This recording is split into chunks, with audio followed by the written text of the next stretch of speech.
You know the feeling of standing at the base of a massive, unstarted project.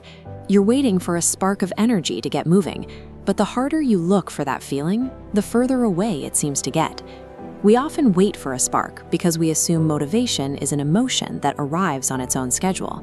It is more effective to view it as a sequence of biological triggers we can activate on purpose.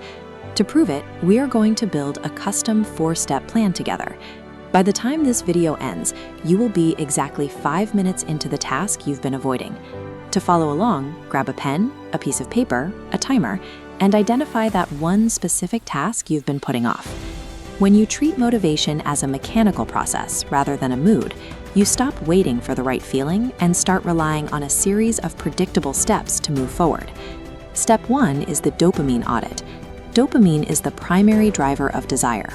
It is the neurological signal that tells your brain a specific action is worth the energy it requires. This graph shows what happens when we scroll through social media or grab a quick snack.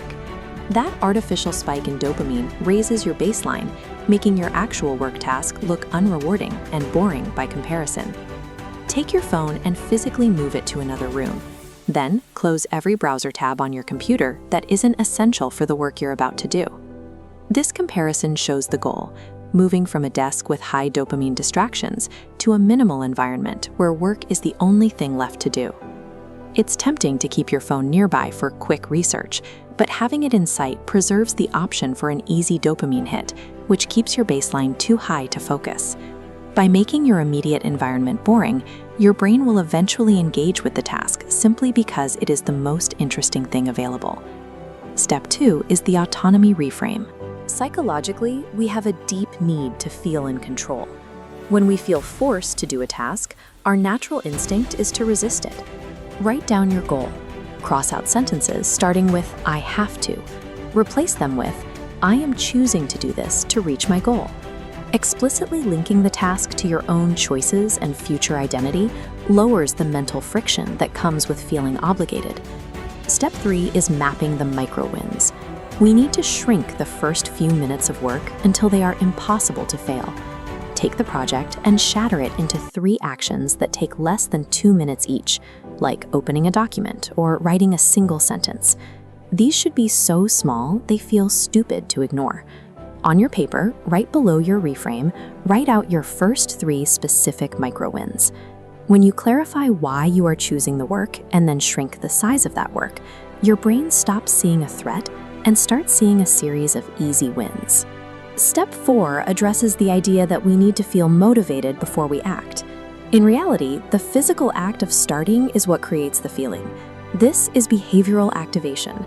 When you start moving, you force your brain's reward system to catch up to your physical body. This loop shows the sequence. The initial action triggers a dopamine release, creating the feeling of motivation, which fuels the next action. Motivation is a byproduct of the work, not a requirement for it. It usually arrives a few minutes after you've already started.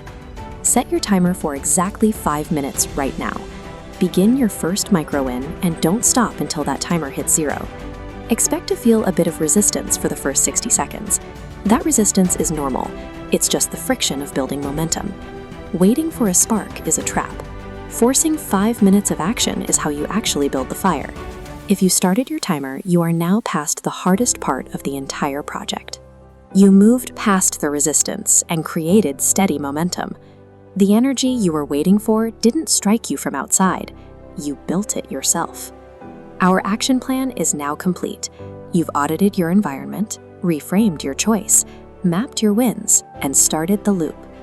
You can stop now and feel good about starting, or you can keep this momentum going and finish the work you've already begun. Motivation is a process you now have the tools to repeat whenever you feel stuck. Let me know in the comments which task you decided to tackle today.